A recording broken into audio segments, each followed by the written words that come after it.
Rapprochement. My name is Noha Aboueldahab, and it's my pleasure to moderate today's webinar. The discussion will be in English, however, we do have simultaneous Arabic interpretation. So for our Arabic-speaking viewers, please ensure that you select the French language channel in Zoom at the bottom of your screen, and then select mute original audio. And for our English-speaking viewers, please remain in the English language channel, but please make sure that you select mute original audio so that you don't hear the Arabic interpretation voiceover. All right, so just over a week ago, on the 5th of January, the Gulf region witnessed a breakthrough in a 3.5-year-long crisis. Leaders of the GCC and Egypt met in the Saudi town of Al-Ula and agreed to end the rift that has heavily divided them for so long. 3.5 years ago, on the 5th of June 2017, Bahrain, Egypt, Saudi Arabia, and the UAE imposed an air, land, and sea blockade against Qatar. They accused it of meddling in the internal affairs of other countries and called on Qatar to bring its foreign policy in line with that of its neighbors. The political, social, and economic impact of the GCC crisis was significant.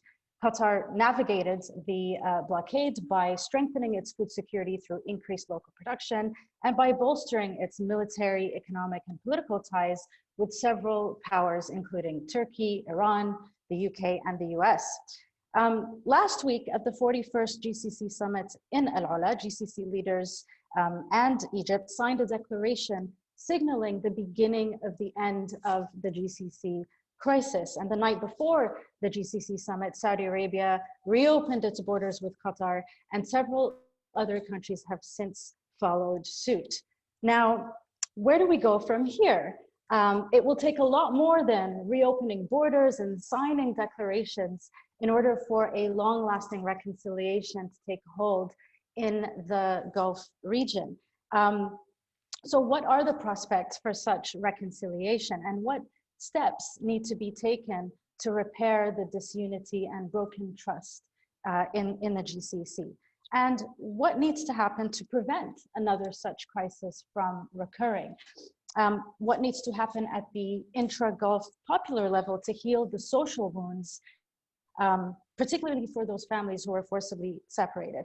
And how will the foreign policies of individual countries diverge and converge as they navigate the coming delicate period?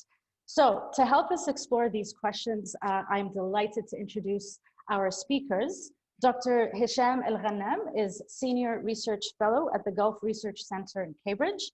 He is a Saudi political scientist, a Fulbright scholar, and regularly provides analysis for international media outlets and major research centers on topics including policy in Saudi Arabia, political Islam, Iran's nuclear program, the political economy of the GCC states, the conflict between the GCC and Iran, and among many others. A very warm welcome to you, Hesham Alghannam. Dr. Ebtesam Al-Ketbi is the president and founder of the Emirates Policy Center in Abu Dhabi. She is also professor of political science at the United Arab Emirates University and holds several other posts, including as a member of the board of directors of the Arab Gulf States Institute in Washington. And in 2018, Dr. Al-Ketbi was listed by Arabian Business Magazine as one of the 50 most influential women in the Arab world. Thank you for joining us, Ebtesam Al-Ketbi. Dr. Majed Al-Ansari is the president of the Qatar International Academy for Security Studies. He was assistant professor of political sociology at Qatar University and the manager of the policy department at the Social and Economic Survey Research Institute, otherwise known as CESRI. He previously served at the Qatari Ministry of Foreign Affairs, and his research areas include public opinion surveys, social capital, political and religious values, and current affairs. He regularly contributes political analysis to various international media outlets, and he writes a weekly column for the Qatari daily Al-Sharq. A warm welcome to you, Dr. Majed Al-Ansari. And last but not least, there he is, Dr. Abdullah Al Shayji is professor of international relations and US politics at Kuwait University. He's an expert in US politics, Gulf Cooperation Council security, and political development, and has published extensively on these issues. He's also the author of GCC Crises, the Root Causes, the Mediation Efforts, and the Future Scenarios of the GCC Alliance, among many other publications. Dr. Al Shayji served as special advisor to the Speaker of the Kuwaiti Parliament and for several other government committees, including the Foreign Relations Committee. A very warm welcome to you and to all of you, and thank you so much for joining us today. Each of our speakers will give initial remarks for 5 minutes, after which we will kickstart our discussion, and then we will be taking questions from our audience. You can send them through the chat. For our viewers, please ensure that your questions are concise so that they don't get lost in the midst of the incoming questions. All right, so Hesham Alghannam, let us begin with you. After 3.5 years, what was it that convinced Saudi Arabia to agree to lift the blockade? The floor is yours. Thank you, Noha. It's good to be with you and my distinguished colleagues today. I guess it's always good to start with a positive note. So I would say that Al-Ula was a great achievement by any means, because reaching an agreement wasn't easy. It was definitely a breakthrough after several failed attempts in the last 2 years. The main takeaway from Al-Ula, I guess, is that the GCC is here to stay for the time being, mainly and simply because all members of the GCC have a vested interest in maintaining it, despite all the disagreements between them. To answer your question, the Saudis could have delayed this until the US president is in office. But they decided to do this now because, in my opinion, there was first no reason for it to continue, and also to send a signal to the international community, to both friends and enemies, that the kingdom is a problem solver, not the opposite. And regarding the American role in the agreement, yes, there was an important role, as the Kuwaitis also had a major role, but Al-Ula's success would not have been possible without genuine compromises from all parties of the conflict. I see also people relying on the new American administration and influencing the agreement in the future. And I don't think that this would be an accurate assessment. Yes, the US could push for one direction to another or another. However, it's upon the main states in the Gulf to find a regional equation that would work for all of them. And what happened also confirms what we have been saying from the beginning of this crisis, actually, that there is no conflict between these states. There are disagreements, and this is a qualitative difference. There are disputes that are indeed very intense and sharp, but still resolvable. The lack of trust will need time to heal, definitely. Confidence building measures will help in the remedy, especially at or on the social level.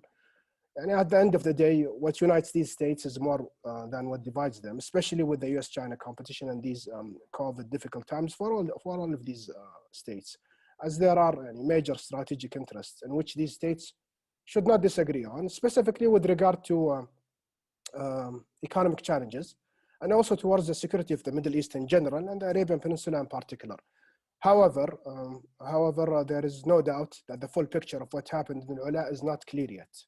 We know that diplomatic relations between Qatar and the 4 other states were restored, which basically means opening borders and embassies without a detailed plan on other areas of disagreement. It's not that I'm against being optimistic. What happened certainly was an achievement and an accomplishment, as I said. However, we should be extremely cautious in our analysis and predictions. These states need to find a way to solve the serious divergence. For instance, the position towards Libya, towards Turkey, towards the Muslim Brotherhood. These issues, among others, are not clear yet.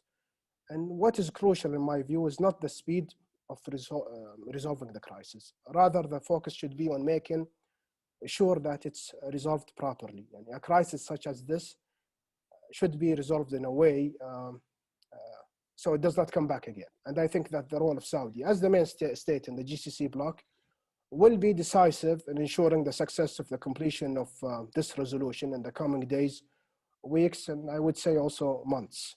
So moving forward, I believe that bilateral resolutions will prevail, as this will expedite the whole process for the simple reason that there are very detailed issues specific to each state in regards to its relation with Qatar.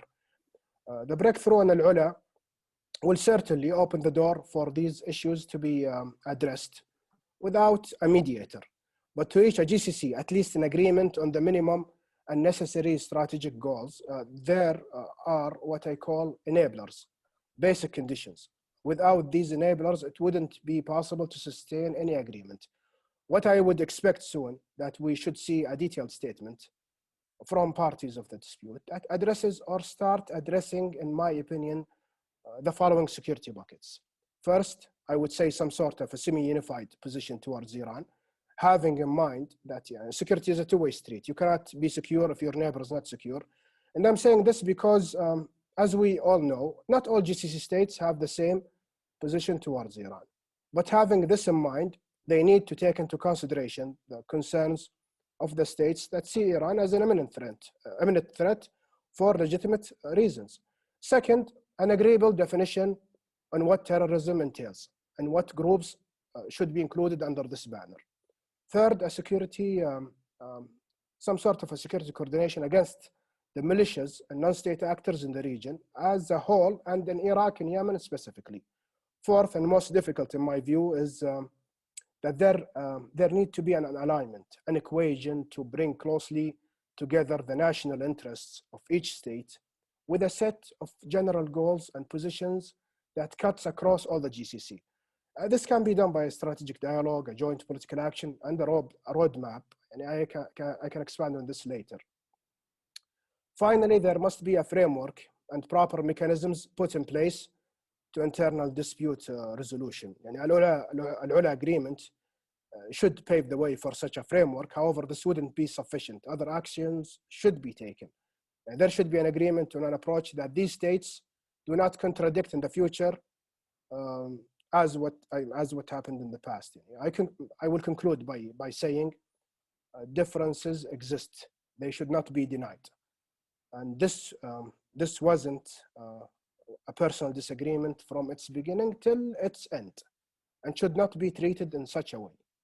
I'm not saying that personalities or individuals in this conflict do not matter. No, they do. However, the more important is the strategic level of analysis. Having a strategic dialogue is needed. These states need to look straight in the eyes of each other as strategic partners, be direct and explain their policies, and reach a solution through diplomatic means. Thank you. Thank you very much, Hesham, for that very good overview of what to expect. Dr. Ebtesam Al-Ketbi, let me move to you now. What needs to happen to prevent another such crisis from happening in the future? What needs to be done differently? Well, thank you, Noha. First of all, I would like to thank Brookings Doha Center and greet everyone here, my colleagues. In addition to the important question raised by the organizers of this webinar, tackling the prospects of GCC reconciliation reached at the 41st GCC Summit Al-Ula in Saudi Arabia requires answers to the following fundamental question. First, are we witnessing a new beginning for GCC in the wake of this reconciliation after COVID-19 pandemic and the end of Trump's term in office and in the coming new American administration led by Joe Biden? How can we really build or restore confidence measures between GCC government? What is the time required for that? And the third question, how can we spare the people of GCC countries from being involved in crises that erupt between the governments? Is the GCC reconciliation paving the way for a different regional landscape and a more dynamic, cohesive, consistent, and cooperative GCC regional role to enhance stability and prosperity? I believe if the GCC reconciliation, which took place in Al-Ula Summit in Saudi early this month, is taken seriously, it is likely to mark the beginning of the new phase for the GCC and establish new tools and mechanism to solve the dilemma and dichotomy of the national, regional, and private general in the individual and collective policies of GCC countries. The reconciliation points attention to the recurrent importance of institutionalized mechanism of crisis management within the GCC bloc and solving differences among its members. Reconciliation and end of disagreement do not mean that controversial and disputes issue are over, as Dr. Hesham mentioned. Now is the time for rational, transparent, and open discussion on bordering areas of interest and agree on the nature of common threats and ways to face them. Otherwise, what is the value of the cooperative formula provided by the GCC bloc?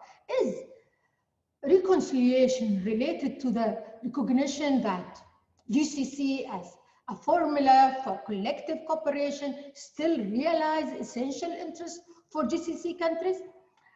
I think confidence building measures among GCC countries require the following. First, cooperation to rationalize GCC media discourse in a way that speed up the restoration of cohesion among peoples of GCC countries and attempt to overcome divisions and negative accumulation of the crisis and its consequences on GCC societies. Second, establish mechanism for collective cooperation among GCC countries to fight the COVID-19 pandemic and expand vaccination in these countries. Third, activate mechanism of intra-trade and movement for the purpose of investment, tourism, work and residency to enhance measures of recovery, prosperity and stability in GCC countries. This reconciliation provides an opportunity to address the different perception of the GCC states for their various roles and regional policies, so to bring them in line with the goals of this unitary bloc. The GCC needs to develop well-established mechanism for conflict resolution.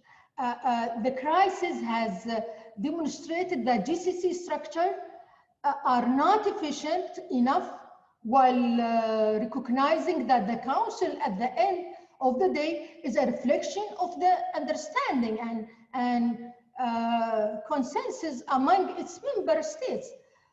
Problematic issues still include, Hesham mentioned some, I would summarize them that the stand on the Muslim Brotherhood and decriminalization of extremists, the position on Iranian and Turkish interference in internal affairs of GCC and other Arab countries, undisciplined media platforms, especially those unidentified news outlet with well-known sources of funding, which operate with no controls and ethical responsibilities. The reconciliation will be a mere formality and passing process unless it addresses all controversial and thorny issues with rationality, maturity, and wisdom. Thank you. Thank you very much, Ebtesam Al-Ketbi, for that. Dr. Majed Al-Ansari, let's move on to you. Your thoughts on how best to move forward, especially when it comes to these confidence building measures that your fellow panelists have already begun to address. Thank you, Noha, and a very good evening to you and our esteemed colleagues on the panel and to all those attending this evening. Obviously, it's not an easy matter to address, which is the confidence building measures post this crisis. I think the peoples of the GCC have a legitimate question to ask, which is how are we going to prevent, as Dr. Ebtesam said very rightly, how are we going to prevent that the peoples of the region be dragged again into political conflicts and political disputes? There were always disputes between the members of the GCC. It's not a new matter, and it's not unnatural for bordering countries and countries of the same regions to have different views on regional and international issues. However, the question is, why were the populace of the GCC dragged into this crisis in many respects as passive bystanders, like families who were broken into 2 pieces or 3 pieces even because of this through social media mobilizing, which kind of resulted in everybody being part of this crisis, whether they wanted or not, because of their presence on social media. As one colleague joked that saying good morning on Twitter was followed immediately by people from different countries asking, what do you mean by that? And that is kind of relevant to the situation we are in, you know, the high level of animosity in social media in general, but also in this crisis. I think it's very important here to address one main issue, which is that the reason we have a GCC and the reason we remain to have a GCC is a shared sense of threat from internal and external factors that threaten the mere existence of our countries. Our countries have a very unique standing. They're a different type of political system. It's a rentier state. It was always faced by interference from external powers. It was always in the middle of regional crises, and therefore it needed to share or a shared sense of security in order to combat these threats. The existence of the GCC, or the formation of the GCC, was around the so-called Islamic Revolution of Iran and the shared sense of threat of this new regime, indoctrinated with the idea of expansion to the other side of the Gulf. And then that continued, of course, with the invasion of Kuwait by Iraq and the shared sense of threat that the Iraqi move would threaten all of the GCC countries, not only Kuwait. And also this went through with radical extremism, the jihadi groups that were working within the GCC and outside it, and with the Arab Spring and conflicting views on how to deal with what was going on during the Arab Spring. And I think at this moment, we are sharing newfound threats. As my colleagues have rightly pointed out, COVID-19 was a culmination of what it means to fight this external threat together. Although it happened at the time when there was a blockade, when the relationships were strained between the Gulf countries, the reality of the situation pushed all those involved to work together. And this is why the ministers of health, of public health in the GCC countries met regularly to address this issue, work together to address this issue, because the virus knows no borders and knows no political polarization issues. At the end, the virus is going to infect anybody in the region, and the virus will move across closed borders, even if the countries involved don't want it to. And I think this was a minor success story within the story of the GCC. I know there are a lot of frustrations regarding the GCC and its role since inception, but this was a story of success on how the GCC countries work together to make sure that there is a joint initiative towards working with COVID-19. However, there's also an economic issue here. And I think this is one of the main issues that the GCC countries will need to address together in the coming period. The fall in the oil prices and the changing plateau of the energy market, along with expectations and anticipations of a new crisis economic crisis, international economic crisis, mean that the countries of the GCC will have to seriously think about, first of all, the social contracts and how the taxation policies of the GCC can be reformed in order to maintain and sustain prosperity in this region without antagonizing the people of the region, while at the same time working together to make sure that investments abroad and fiscal policies locally don't conflict and actually complete each other in order to reach a situation where we have the least impact of this economic crisis or these economic crises on the region.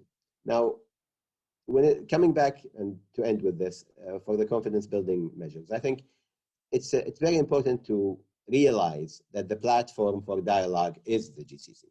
It's important to give the GCC that role, empower the GCC to do that. And I agree with both the previous speakers, Dr. Hesham and Dr. Ebtesam, that we are in dire need of looking again at the charter of the GCC, especially when it comes to the conflict resolution mechanisms. The conflict resolution mechanisms, sadly, did not work, not only in this crisis, it did not work even before. And this is a legal, political framework that needs to be addressed again. And I think there was a Kuwaiti initiative at one point, I think in 2016, to reform that piece of the charter. Now is the time to address that again. Now is the time to reach a consensus over how we are going to deal with our differences. Just to end with this, differences will not go away. There are differences in opinion between Kuwait and Saudi Arabia, Qatar and Kuwait, Qatar and the UAE, UAE and Saudi Arabia. Every other country in the Gulf does have a difference of opinion when it comes to, especially to regional issues. There will never be 100% alignment over local, regional, and international issues.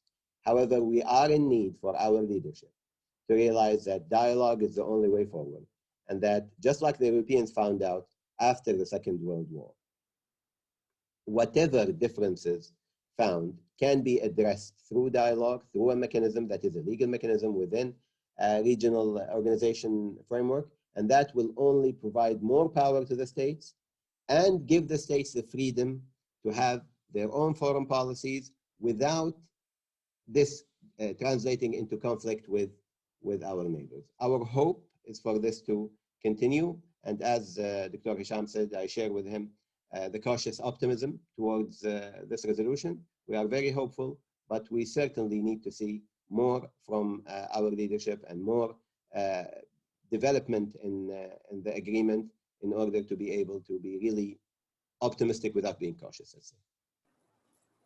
Thank you very much, Dr. Majed Al-Ansari, for that. We'll definitely come back to those points that you've made. Dr. Abdullah Al Shayji, hopefully you're with us. I don't see you, but I hope you're with us. Can you hear me? Yes, there you are. Yes, hello. Yes, I hear you. All right, wonderful. So Kuwait has, of course, been instrumental in mediating between the parties to this crisis. But is Kuwait's work really done here, or will it continue to be actively engaged in managing the fragile transition, if we can call it that, that lies ahead? Yeah, this is a good question. Thank you very much for this webinar, and I'm really glad to be with my good friends, especially Dr. Ebtesam, which I haven't seen on over 3.5 years. Stopped going to her conferences. I mean, this is one of the fallout from this crisis. Even we in Kuwait, who have been taking a mediation effort, we have been really penalized by some countries in the region because of our mediation effort and our neutral stand. And this is really very damaging for the relationship when academics and scholars stop meeting. And I'm glad to see Ebtesam and Hesham also on board with us on a Qatari-based institution, and even on Al Jazeera and other Qatari news outlets. And that is really a good movement. I have another take of what I heard my colleagues stating, talking somehow cautiously optimistic about the reconciliation, but we are really not addressing the core causes that I addressed in my book of this latest and the most flagrant and devastating rift that really isolated the GCC, lower graded us from being the leader of the Arab political system after the sidelines of Egypt, Iraq, Syria. We became a de facto leader of the Arab political system, hands down. But unfortunately, we shot ourselves in the foot, all of us, by really dealing ourselves a major blow and relegating ourselves to ineffectiveness. And instead of lowering the presence and the leverage of the Iranians and the Turks, the opposite had happened. I mean, Qatar was completely isolated and was forced to fall on the lap of the Iranians and the Turks. When the crisis took place, there was not a single Turkish soldier in Qatar. Today, there are 5,000 Turkish troops in Qatar. The Iranians were not being paid $130 million for Qatar to fly their Qatari Airways over their airspace. And the GCC as an alliance have really suffered a major blow. The question that really raises itself is what happened? I mean, let me remind you, just 1 month ago, the UAE ambassador, influential ambassador, and I really admire his stamina and his connections in Washington. He's probably the most influential ambassador in Washington, hands down. Not only Arabs and GCC, but probably all ambassadors in Washington, 200 ambassadors, was arguing that reconciling with Qatar was not on anybody's agenda. So what happened over a couple of weeks later that we see this breakthrough, and I'm glad to see it, but I'm afraid it's not on, it's on a shaky ground.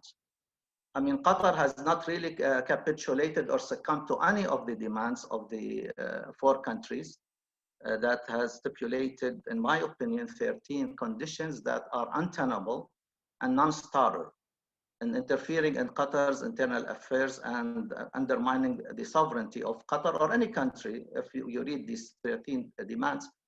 And I argued in my book that you should get rid of these unreasonable demands and concentrate on the 6 principles that 1 month after the siege of Qatar and the crisis erupted were presented at Cairo in the meeting of the foreign ministers of the 4 countries. What happened is, I'll tell you what happened. What makes this really ball rolling is the defeat of President Trump, that I had argued that he was part of the crisis. He did not really contribute immensely to resolve the crisis. He was not really an active partner embracing and nudging the GCC allies, the 4 GCC allies, and supporting the Kuwaiti initiative and mediation. And because of that, he really got a free pass to try to play a role between the 2 parties that were in dispute. The winning of, I think, the victory of President-elect Biden was the one that really hit the nail on the head and convinced some of the, not all of them, some of the leaders of this crisis, especially the Saudis, to rethink and revisit this issue with more sobering approach and assessment. And I think the Saudis calculated correctly by getting rid of the heavy and burdensome crisis and issues in order to have a goodwill gesture to Biden, and in the last few days of Trump to tell him thank you very much for your strong support and stand by the Saudis and the Emiratis in particular. So it was the reconciliation present for Trump, and it was a welcome present for Biden. This is what explains why we had this. The Saudis are also now realigning themselves towards Turkey. And this is probably could present itself with even UAE is now talking about more reconciliations toward Turkey. And this is a welcome sign from the 2 largest countries in the GCC with the largest economy and armed forces. So now we witness realignment as a result of, even before the reconciliation. I remind everybody that King Salman called President Erdogan on the eve of the G20 summit that was held for the first time in Arab and Muslim country in Saudi Arabia. There were more rapprochement between UAE and reconciliation in a way with Turkey. But the issue, the thorny issue, continues to present itself. You cannot really sweep it under the rug. There are major, major divergent strategic issues between Qatar and the other, mainly two countries, the leader of the four countries, the Saudis and the Emiratis. How about the Ikhwan al-Muslimin? Qatar has not relented. Even last week, the Qatari Foreign Minister, Sheikh Mohammed bin Abdul Rahman, stated clearly, the reconciliation does not mean that we're going to change our position vis-a-vis Iran or vis-a-vis Turkey. These are bilateral issues. But the issue that really needs to be addressed, in my opinion, is where is this deal? What are the details of this deal? What happened?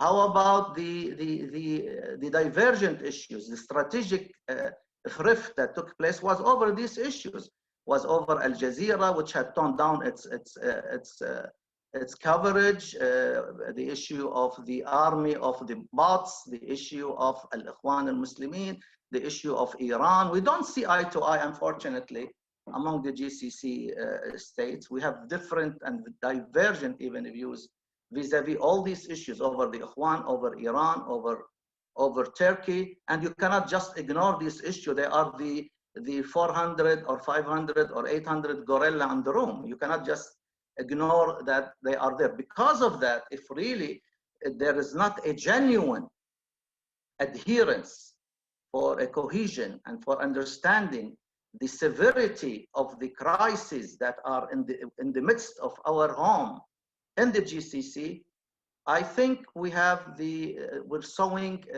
the seeds of more friction and more divergence if we really don't address these issues and if we do not really know the details of the deal.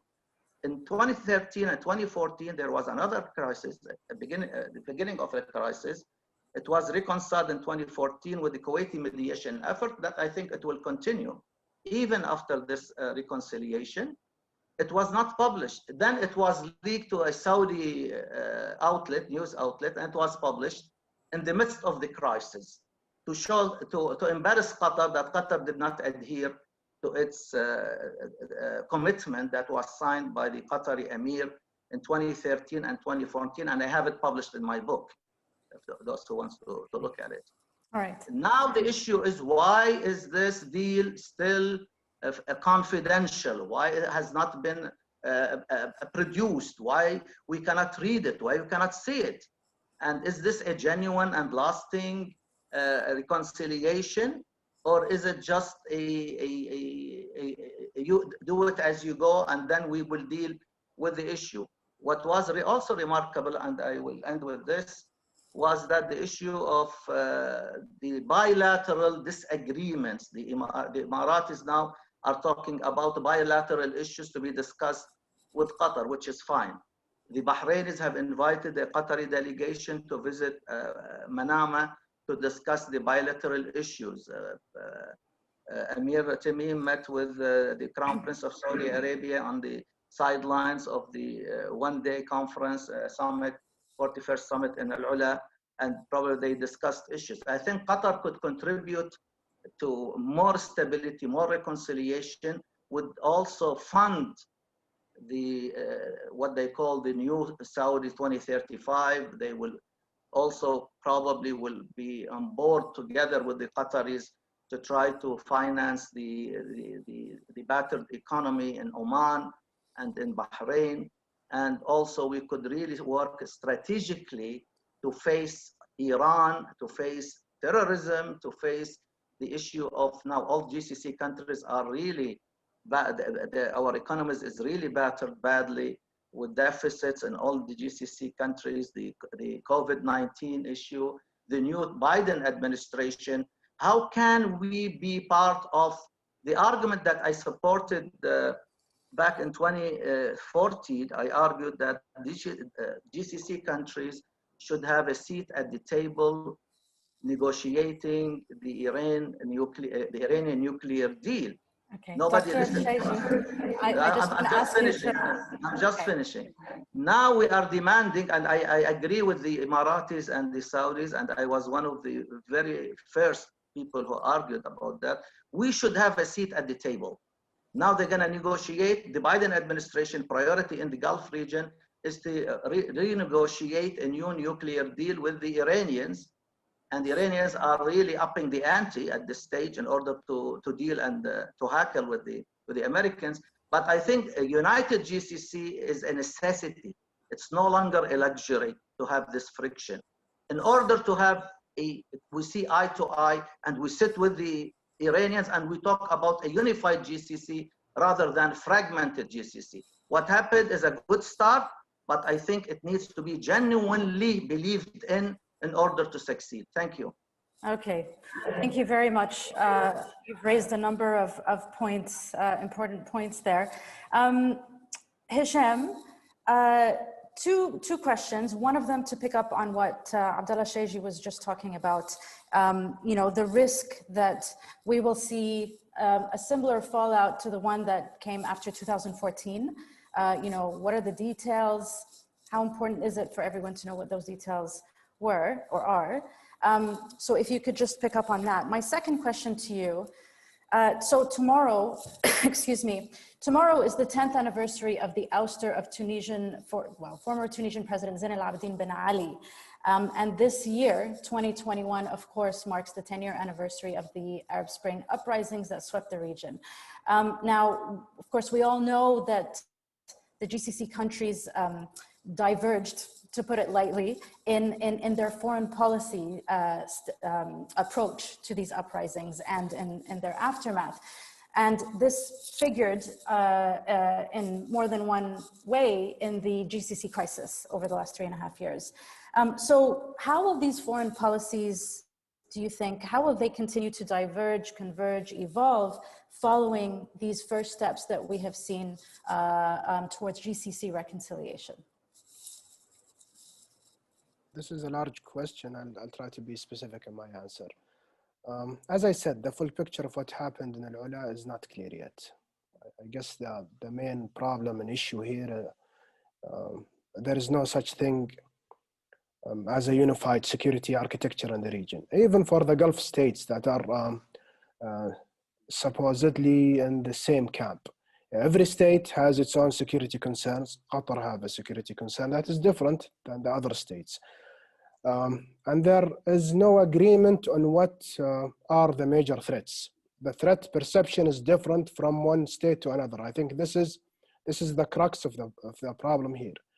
The Gulf region specifically has, and compared to other important regions in the world, has two main features that makes it always unstable. First, there is a serious lack of communication between different states in the Gulf and in the region, and complete lack of trust also between many important states in the Gulf. Even those states that are in the same camp. The Saudis know that, and they're trying to get everyone on board by providing incentives, mainly financial gains and joint mega projects with these states. However, the success of this approach is yet to be seen. But I think it's crucial to differentiate between what is useful and desirable and what is possible, especially at the time being. In that regard, I'm very optimistic, and I believe that useful lessons have been learned by all states. And I wouldn't expect any crisis by the scale we saw in the near future. It's a starting point, but a promising one. And I also would say it's important to limiting any future dispute resolution to closed political circles. The media should not be involved. And I think it's possible to have certain guarantees from all parties and proper mechanisms, as I said, needs to be in place to sustain any agreement. In regards to the American factor and and that equation. I would say it's. I would say that the GCC and the Saudis want a responsible America, not a security contractor.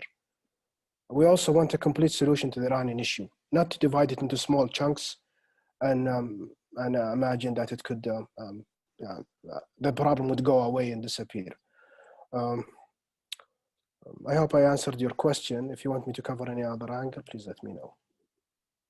Thank you very much. I will certainly come back to you, Hesham. Ebtesam, what are your thoughts on the future of the GCC as a body? You mentioned that there's, that we will hopefully see new tools and mechanisms established to prevent future crises, to manage future crises. How will that look like? And do you think that that would be more effective than these bilateral sort of negotiations that, we've seen several reports now that we're going to be seeing a lot of bilateral negotiations. And as Hesham just said, the threats perceived by the individual states in the GCC are not cohesive. They're not the same. So how do you see the future of the GCC as a body, and what reforms need to take place in order for it to be more effective in managing future crises?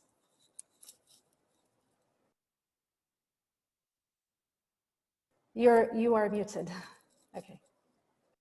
There are many things needed to be reformed in the GCC as structures and as an institution.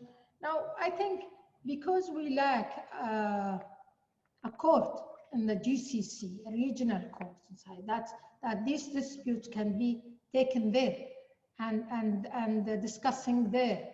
This is one of the mechanisms the GCC Council lack.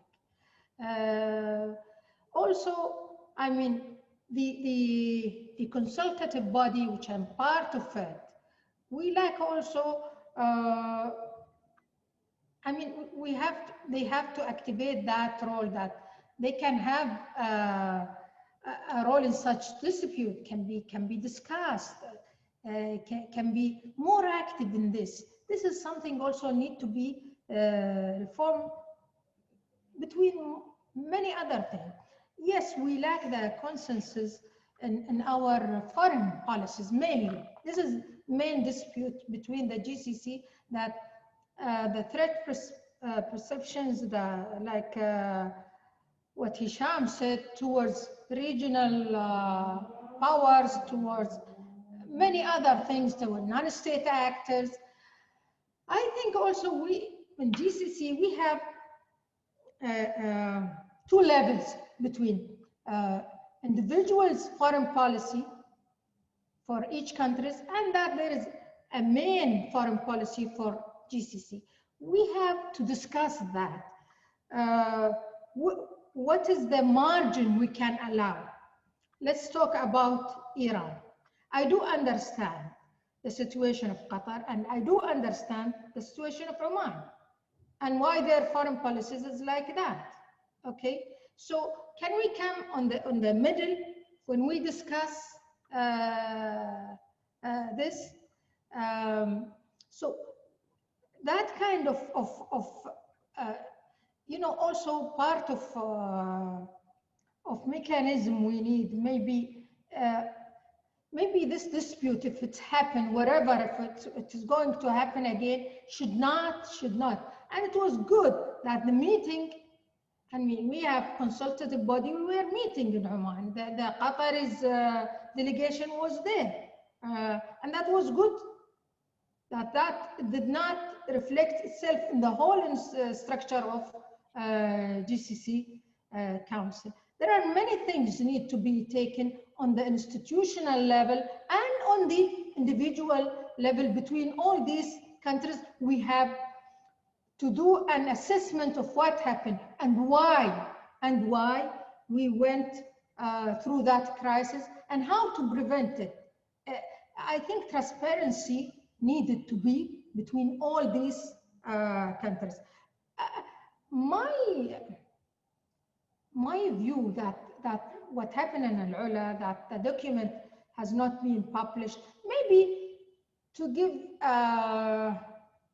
each country, okay, there are something to be negotiated until they come and sign on that. That's why they left it, not like Riyadh 14, okay? So until they solve all the issues we mentioned, all of us, I think they might be published again. Thank you. Okay, thank you very much, Ebtesam. Actually, just a very quick follow-up question for you. You mentioned the GCC needs a court, and I've heard this from others as well. Just curious to know, why do you think a GCC court would be more effective or more suitable than an international court to manage future crises?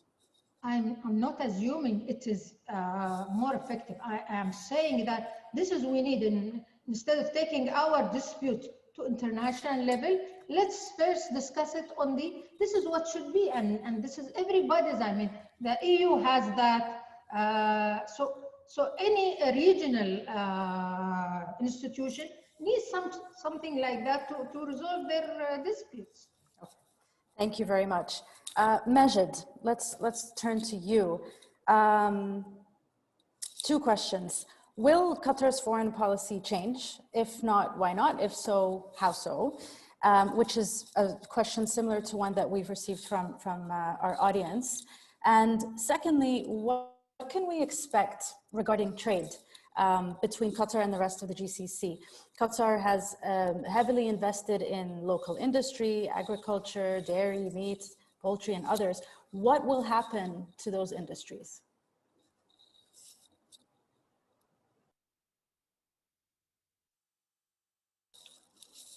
Majed, are you with us? I think you're frozen. There. Are you with us? Can you unmute yourself, please? There we go. Okay, sorry about that. So, loaded questions, Noha. To answer the first question, by no means do I represent the Qatari government or have an official role to be able to talk about this from the perspective of our government. But what is clear here is that the agreement was not upon change in foreign policy of any of the states involved. And I think the Foreign Minister of Qatar made this clear in his interview 2 days after the meeting, that while there was a general agreement over principles in the Al-Ula declaration, there wasn't what we might call, indications towards how this will change the foreign policy of Qatar or any of our countries. And I think a lot of the issues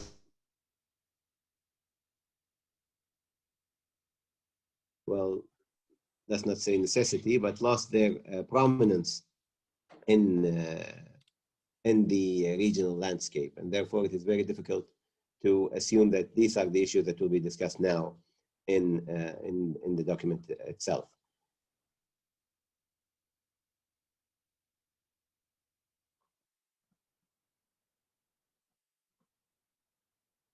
Sorry, Majed, you're frozen again. Perhaps we will come back to you once your internet connection is more stable. Yeah, for me, you're frozen. Okay, we will come back to you. We will come back to you once you sort it out. Are you back? Are you good? No, can't hear you. Okay. Okay, let's try again. Yeah. Yeah. So why would, to answer the second part of your question, why wouldn't Qatar change its policies? I think it was very clear from the beginning that this was an issue of sovereignty versus regional security. How much the disagreement was over what constitutes regional security and what constitutes sovereignty. Should the states in the GCC be independent in their foreign policies from each other? Does any country in the GCC have a right to pressure other countries to have a certain foreign policy which they desire or find to be within their national interest? On the other hand, does regional security need a consensus over issues like Iran, Libya, Egypt, and other issues? Is it necessary for our regional security to be unified in all these positions or not. I think from a Qatari perspective, the idea was that the GCC countries are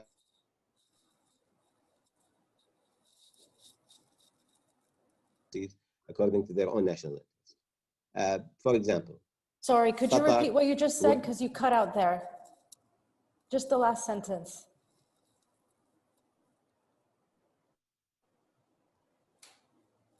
Sorry. Am I Go back ahead. or still? Yes, you're back. Oh, you're back. Yeah. So generally speaking, from a Qatari perspective, I think it was very important from the beginning to maintain that level of the discussion, which is that issues of dispute should be put on the table, and discussion should be made towards what constitutes regional security and what is part of the sovereignty of each of the states. And of course, this is not a Qatari GCC issue. This is a factor within the relationships of the GCC countries since inception, and within any kind of regional structure. Kuwait has different foreign policy towards Iran than Saudi Arabia. Oman has different policy towards Iran than Saudi Arabia. And that's just one issue. If you take other issues, you will find also the same thing. Oman, for example, was unique in its decision not to sever ties with the Syrian regime when all the GCC countries did. The same happened when the Saudi embassy was attacked in Tehran. Qatar pulled back its ambassador, revoked its ambassador. Oman didn't. So there are always issues that will be of conflict and of dispute in the region. But the important thing now is to make sure that these are put on the table and discussed on the table, and solutions are found according to the common interest of these countries working together. And so, I phased out the second question. No problem. It was about trade. What's going to happen with trade and the industries, the local industries that developed in Qatar? I don't represent our foreign policy, and I also don't represent our economic institutions. But I'm quite sure that it's a different economic landscape now. I can tell you out of personal knowledge that products started coming in from the neighboring states immediately after the blockade ended and the borders were open. So we started seeing, for example, trucks bearing the plate numbers of neighboring countries in Qatar immediately after the blockade ended, which means that products from these countries will be getting to the country. That said, food security and commodity security was a main issue during these 3.5 years. And I don't think the Qatari government would like to be put in the same position again of having a delay in getting essential products into the country because of such political dispute. And therefore, I think the government's support for local industry will remain quite high. And in some industries, Qatar has become completely self-sufficient. And for that, one thing I'm going to end with is that before the blockade, I think there was a policy in Qatar that I don't agree with, and I don't think it was good for national interest in Qatar. There was kind of a lack in support for local industries because, well, it's a small market, and therefore investing in this small market is not very useful, and you have neighbors that produce high-quality, low-priced product that is coming in through the border. But from a national interest perspective, I think it was always important for the industry of Qatar, for not only for political reasons, for all sorts of reasons. The economy of Qatar needs to be, at least to the bare minimum, self-sufficient enough. What if there was a natural crisis in the region, not a political dispute? What would Qatar do then? So I think this will continue, and I think it should continue. However, it seems like trade is getting back to normal, slowly. Certainly, it will never be back to pre-2017 levels, but I think these issues in the Gulf have a way of resolving. The social part, the media, the cultural, the economic, they have a way of resolving themselves after the crisis, and I think this is what will happen in the coming months. Okay, great. Thank you so much. Dr. Al Shayji, there's a question for you from an audience member. They're asking how is the reconciliation a present for Trump, as you described?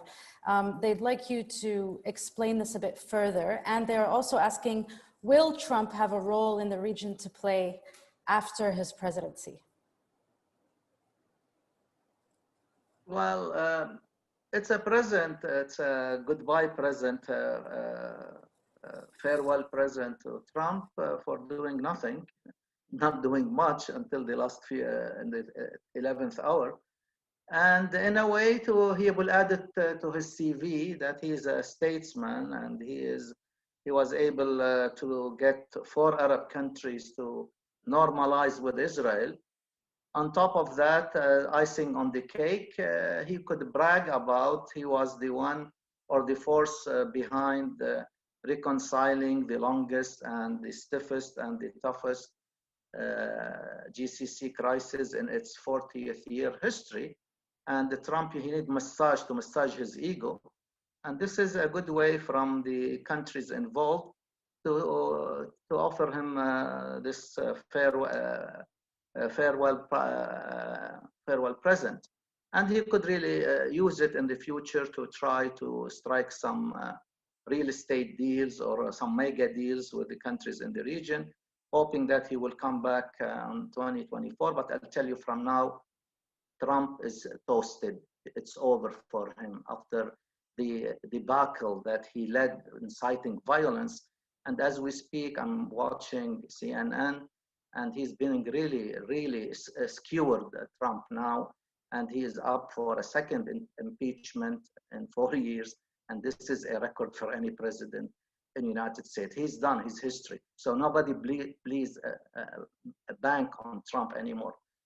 The other issue I think that needs to be addressed is the issue of the devil in the details that I discussed.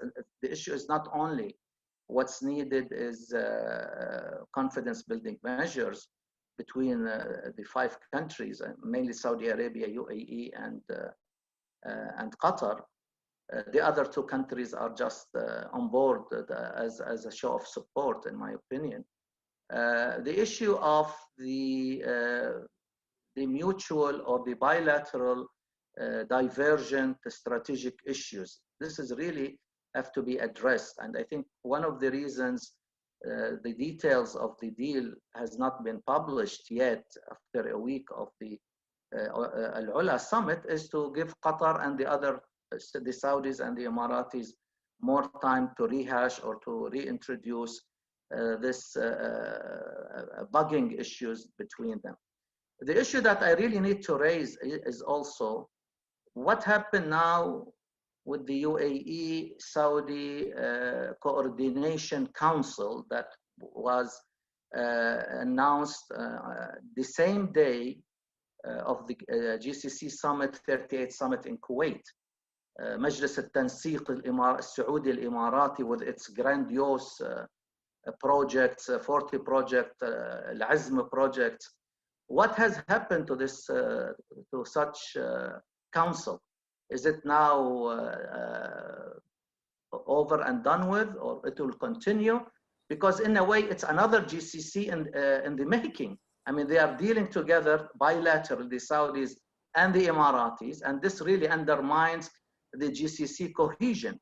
So I think it's if there is a genuine and lasting reconciliation, really, these 2 this council, coordination council between the Saudis and UAEs have really to be toned down or even to be done with in order to strengthen the GCC rather than to have offshoots from the GCC that would really undermine the GCC at this stage and in the long run. So this issue has really to be addressed in a very clear manner in order to be part of the reconciliation and be part of the confidence building measures. Yeah, thank you. Actually, I'm glad you brought up the Saudi Emirati Coordination Council. It's a question that has come in from our audience as well. Hesham, let's come back to you just very quickly on this question of the Saudi Emirati Coordination Council. The question is, do you think both states, Saudi Arabia and the UAE, will continue to prioritize it, to pursue it, or will they go back to the GCC as the primary means for cooperation?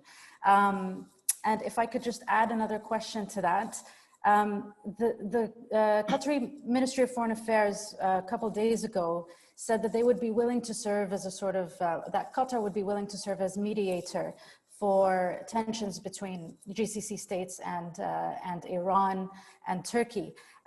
Do you expect Saudi Arabia to welcome Qatar's role as a mediator in that way?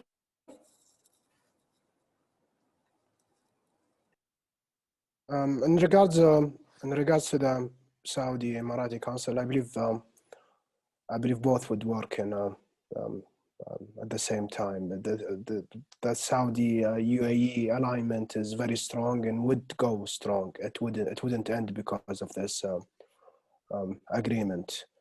However, there was a Saudi calculus in approaching the agreement. In my view, the Saudis wanted or thought that it would be better to be a referee of the disagreements between the Gulf states instead of being part of these conflicts, even if this was at the expense of the kingdom's immediate interests. This is the only way to achieve the greater and broader interest of the kingdom and for all other Gulf states. Whether we like it or not, the fate of these Gulf Emirates and kingdoms is the same, with all their disagreements and disputes. On the point of, and I need to comment on this, and the point of sovereignty, and this is related also to your second questions. States and countries have their rights and sovereignty. We're not talking about this here. For instance, the Yemeni issue. This was a war of necessity for the Saudis, and here I'm speaking about my personal opinion. We're not talking, and I'm not concerned about the coup against a legitimate government. No, there is a regional power, which is Iran, assisting a militia to threaten the Saudi national security. This is the issue in a simplified way. This is in my opinion, the thing that needs to be resolved. So what is required from the Gulf states, or Iran for this matter, toward the Houthi? And I will say this nicely as much as I can. And for a starter, any party that could assist in stopping supplying weapons to Yemen should do that and put some public pressure on Houthi. This will go a long way and could help to diffuse the tensions and could be a game changer and a building block of trust between all GCC. Now, in regards to the dialogue with Iran, the Saudis are very skeptic and the eagerness of the Iranian government to engaging in any dialogue with Saudis through Qatar or through any other mediator. And for the Saudis, the practice of Iran on the ground confirms these fears. What makes it more difficult for the Saudis is the ambiguity of the Iranian intentions and interest. There are any real threats. We're talking about physics here. Threats to maritime security. What happens in Iran does not matter as much. I'm hearing my voice back. It's the expansion policy and energy security which we are worried about. And without going into technical details, there was a deficit that was recognized by major international players, including the Americans, and not only by the Saudis or Gulfies, and the JCPOA. We expect that the new US administration will look into these legitimate concerns, and we also expect that our Gulf partners would assist in having this comprehensive deal with Iran if it's ever possible. If you allow me, I would like to comment quickly on Turkey. I think this is an important issue. Sure, very quickly, please. Yes. Turkey is a regional power and an important country, but it should not use the US cover or the cover of Sunni Islam to extend its influence. I think that the Saudis understand the Turkish presence in northern Iraq and Syria, but not elsewhere. Both Saudis and other Gulf states, including the UAE, are concerned about Turkey growing engagement in Libya, which includes the deployment of Syrian mercenaries. No one, I think, including the Qataris, should support this. Thank you. Thank you very much, Hesham. Ebtesam, the issue of Yemen has come up, and of course, the Iran factor, and we can't forget there are conflicts in other parts of the region that were impacted by the GCC crisis as well, Libya, Syria, and so on. So do you expect the course of those conflicts or conflict resolution in those countries to change following GCC reconciliation? If not, why not? And if so, how so? Very quickly, please, because I have one last question before we have to go. It will show the good faith, okay? That if this will be reflected in that conflict, will show. And this is, I would just want to comment on the individual interest and the multilateral organization interest. This should be, we should draw a line when that getting conflict should be, the organization interest should be taken in consideration. I cannot say I only look to my interests and I am part and a member of that organization and just I'm looking to my interests. If there is a threat to my colleague or other members, and because of my relation with the other regional powers or party, I should take into consideration because we are all under the same umbrella. Okay, thank you very much. You've all raised a number of very important issues, and I think a very good rundown of the challenges, but also potential opportunities that lie ahead as the countries of the Gulf region and Egypt seek to reconcile following a difficult crisis. Now, in some ways, it's fairly easy to talk about policy recommendations for how to end such a crisis, but it's much more difficult to repair social harm, especially as you have all noted, so many families were impacted by this crisis. And so my question to all of you is, will the social fabric of the Gulf ever be the same? And if you could respond in one sentence, that would be amazing. Majed, can we start with you? Yeah, I tend to take a different opinion than many, even of my countrymen, towards this issue. I think the social fabric in the Gulf transcends political issues. It has always done that. It will be able to do this. Yes, this time it was much more severe. The effects of this crisis went much deeper into the social fabric. But as we have seen in the first couple of days of opening the border, immediately family visits started and people started moving cross borders and congratulating each other. And on a personal note, I've been getting calls and text messages from my friends and colleagues and family members in Bahrain, Saudi Arabia, and the Emirates, congratulating each other on the end of the blockade and hoping to see each other soon. So I don't think really that this is a long-standing issue. While it was very severe, I don't think it's unrepairable. Thank you very much. Hesham and then Ebtesam.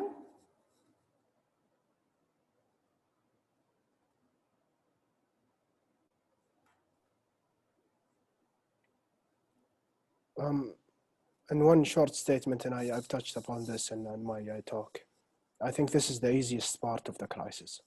Same tribes, same families, the confidence building measures would solve this easily. We would see we would see the relationships going back to normal in no time. So I'm not concerned at all about the social fabric of the Gulf. Thank you. Thanks for that. Okay, Ebtesam. For me, it was a reflection it was top down. So I don't think, because as Majed said, as Hesham said, there is interrelation, intertribal, interfamilies between all GCC countries. So I think it will resume soon to the normal because of the family relations between all the GCC. Okay, thank you so much. Unfortunately, that's all we have time for now. I just wanted to say that after a long period of disengagement, I'm particularly heartened to see our Qatari, Saudi, Kuwaiti, and Emirati panelists engage in such an open and constructive discussion. Hopefully, this is a reflection of what's to come in what seems will be a very long process of reconciliation in the region. And so I'd like to thank you once again for joining us, and thank you to our audience. Thank you for your questions, and I'm sorry that I was unable to get to all of them. The link for this webinar should be up within about a week. And we look forward to continuing this conversation. So thank you again and goodbye for now. Thank you.